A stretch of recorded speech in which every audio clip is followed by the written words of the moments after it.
Hey guys, thank you so much for watching today's video. I am going to be showing you how to read in Tenor Clef. And if you can see it, it looks like this.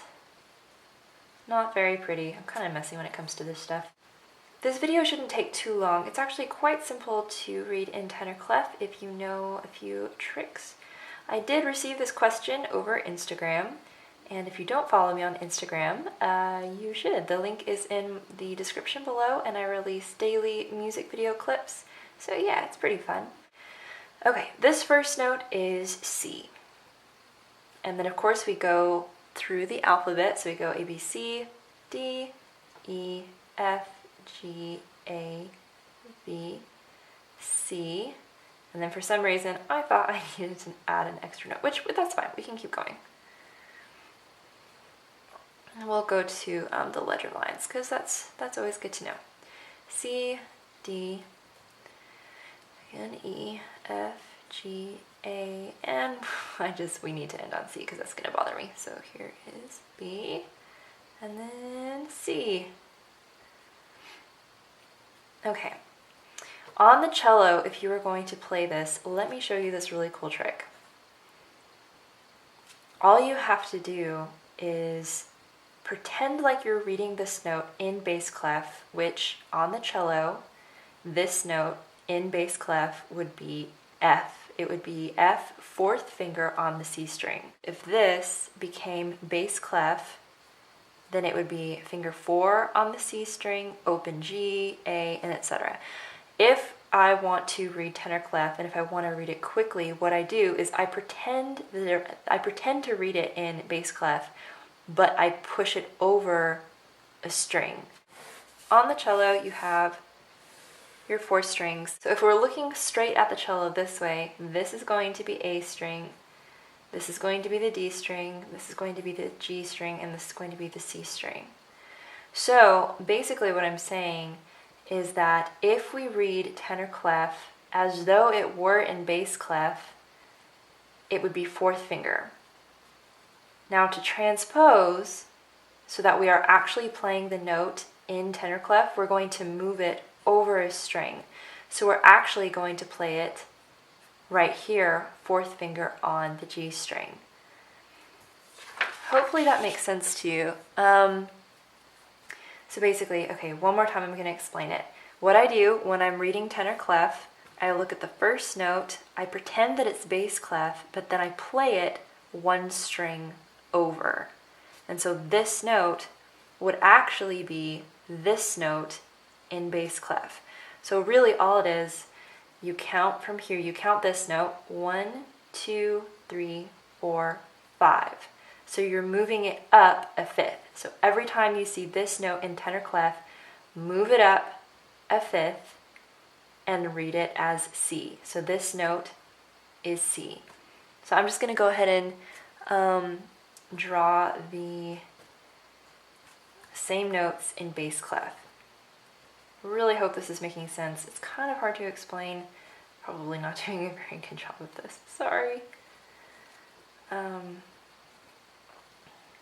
And we are not going to be able to do this entire thing because we would be using way too many letter lines. So we're going to go ahead and stop at, well, I guess we can stop at A. Okay. So these notes are exactly the same. This one is just in bass clef. Okay. So let me make sure that you can see this. So here we have C, same note, D, E, F, G, A, B, C, D, E, F, G, and A. Okay, so because these are the same notes between bass clef and tenor clef, the fingerings are going to be exactly the same.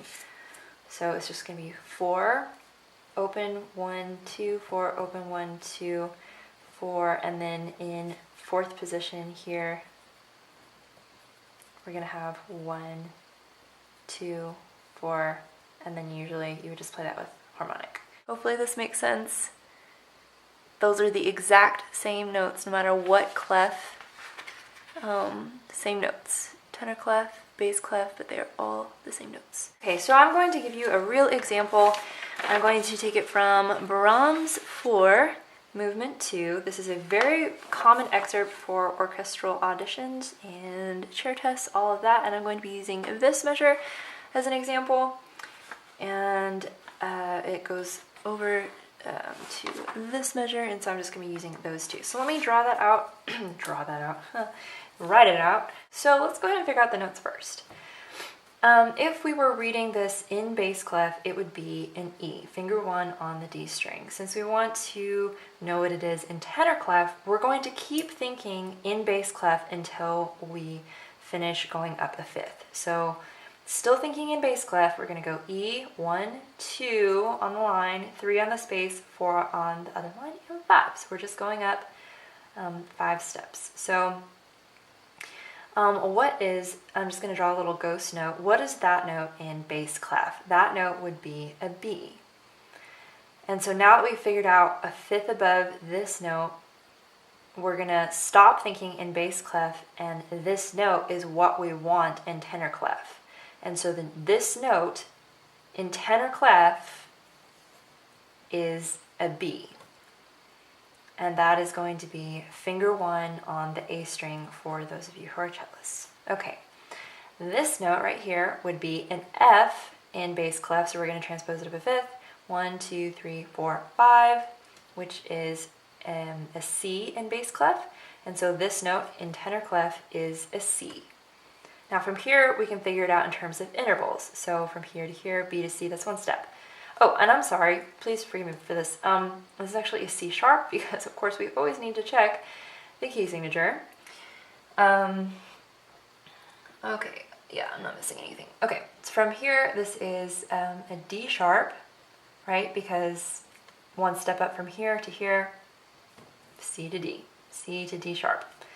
So let's see, the fingering. For cello, that's going to be finger 2. You may totally disagree with this fingering. I used it for my audition. Apparently, I'm seeing it drawn in the original, so I'm just going to go ahead and show you what I did. Yeah, you have to extend. So this is extended to, if you're going from 1B to extend on C sharp, and then from here I kind of did a little shift / extend to finger 3 on D sharp, and then I put 4 on this note, which is E. Then we go back. Of course, the sharp always carries through the measure, and so this is a D sharp as well. And we're still going to keep it on finger 3. And I guess I really don't need to have the extension mark there. It's really not necessary because it's more of a shift anyway, so forget the extension mark. We're going back to extended finger 2, which of course this note is the exact same as this note. And so it is C sharp. This note, same note as that note. So B. And I did finger 4 on the D string in like third position. Yeah, we could figure it out by the interval, you know, it's a third, so that's one way. But let's just go ahead and do this process one more time. This note in bass clef is C with the key signature. It's going to be C sharp.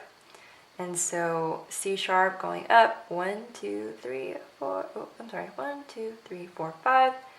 That would be a G sharp in bass clef. So this note in tenor clef is a G sharp.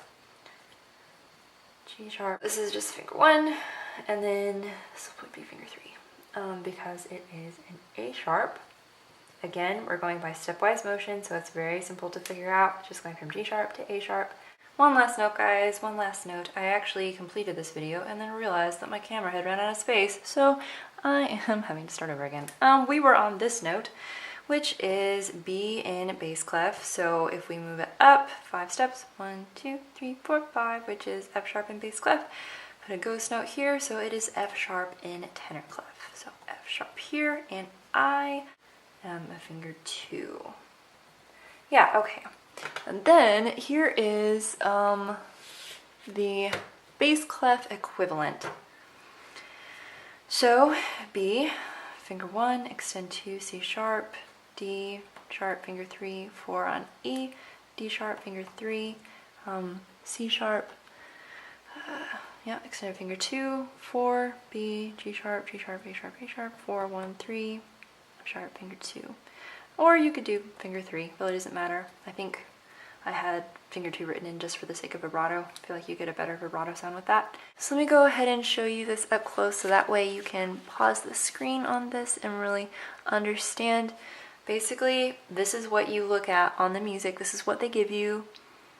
And this is what you would play on the cello, if that makes sense. So this is what you're seeing. This is what you're playing. Yeah, and eventually it really just becomes like another language. You get used to it, your brain understands it, it's able to easily translate it. So it might seem a little bit intimidating at first to really understand all this, but if you give yourself enough time and just keep practicing by just sight reading a bunch of tenor clef music, I have no doubt that you can get it. So once again, let me go ahead and show you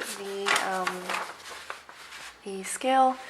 This is just kind of really all you need to know. All of these notes in tenor clef are the exact notes that I have here in bass clef. I have note names for you. It should hopefully be clear. So yeah, I hope this helps you guys and that it's nice and clear. And yeah, let me know if you have any further questions in the comment section below. Hope this video helped.